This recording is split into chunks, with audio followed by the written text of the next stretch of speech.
यह कहानी एक छोटे से गांव की है जहां एक भूतिया हवेली से जुड़ी अजीब घटनाएं हो रही थीं। गांव वाले हमेशा एक दूसरे को डराते रहते थे और हर कोई उस हवेली से दूर रहने की कोशिश करता था। हवेली वहां के कुछ पुराने समय की यादों का निदान थी। लोग कहते थे कि वहां किसी रात एक पुराना राजा रहता था जिसकी मौत एक रात अचानक हो गई थी। राजा की मौत के बाद उसका आत्मा वहीं बसी रह गई थी और वह हवेली अब उसकी राजमहल की तरह बन चुकी थी। गांव वाले कहते थे कि रात के समय जब हवेली की छत पर चांदनी की किरणें गिरती हैं तो राजा की आत्मा वहां घूमती है। बहुत से लोगों ने उसे देखा भी था और उनके वर्णन के अनुसार राजा भयंकर रूप में उनसे बातें करता था। एक दिन गांव का एक युवक नामक राज ने निश्चित किया कि वह हवेली में रात बिताएगा। उसने अपने दोस्तों को बताया और वे सभी उसके साथ चले। रात का समय आया और सब लोग हवेली की ओर बढ़े। हवेली का माहौल बहुत ही भूतिया था और रात की चांदनी में इसकी छत पर छायनी बरहा रही थी।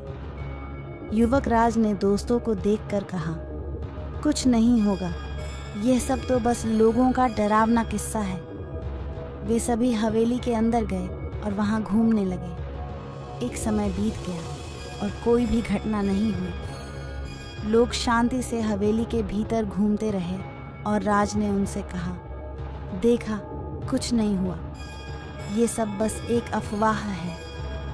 तभी एक अजीब सी आवाज़ सुनाई दी।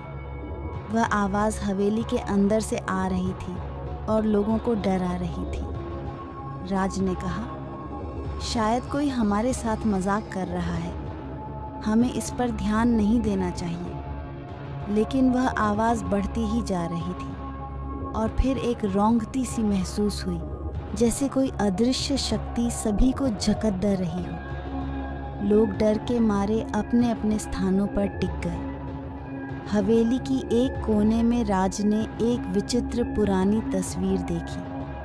वह तस्वीर राजा की थी, लेकिन वह चेहरा इतना डरावना और असह्य था कि राज ने उससे नज़र हटा ली। तभी उसने वहाँ एक पुराना पत्रिका देखी जिसमें राजा की कहानी लिखी थी।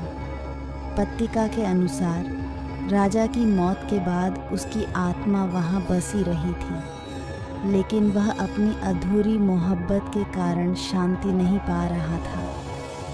राजा ने अपनी आत्मा को शांति प्राप्त करने के लिए कहा था, लेकिन उसकी आत्मा तब तक शांति नहीं पा सकती थी जब तक उसकी अधूरी कहानी को पूरा नहीं किया जाता। राज ने तस्वीर की तरफ फिर से देखा और उसे समझा कि राजा का दुख उसकी अधूरी मोहब्बत से था।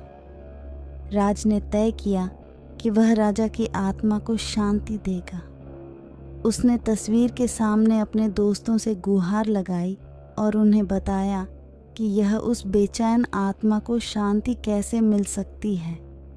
सब लोग उसके साथ मिलकर राजा की आत्मा को शांति देने का निर्णय लिया। उन्होंने एक पूजा का आयोजन किया और राजा की आत्मा को शांति की कामना की। धीरे धीरे आत्मा की चीखें और रौंदती बढ़ती गईं और फिर एक अचानक रौंदती हुई। सब लोग डर के मारे देख रहे थे, लेकिन फिर एक अद्भुत तेज रोशनी के साथ सब कुछ शांत हो गया।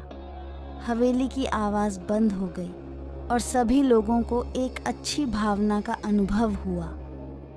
राज ने अपने साथियों को धन्यवाद दिया और कहा, कहानियों में बस वही डर रहता है जो हमें अपने दुखों को दूसरों से बांटने से रोकता है।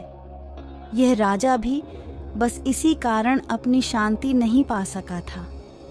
इस बात के बाद गांव में सभी लोगों का माहौल बदल गया। हवेली अब भूतिया नहीं रही और लोगों ने इसे अपने लिए एक स्थान मान लिया। राजा की आत्मा भी शांति पा ली और हवेली अब उसकी कहानी की एक सच उपासना बन गई।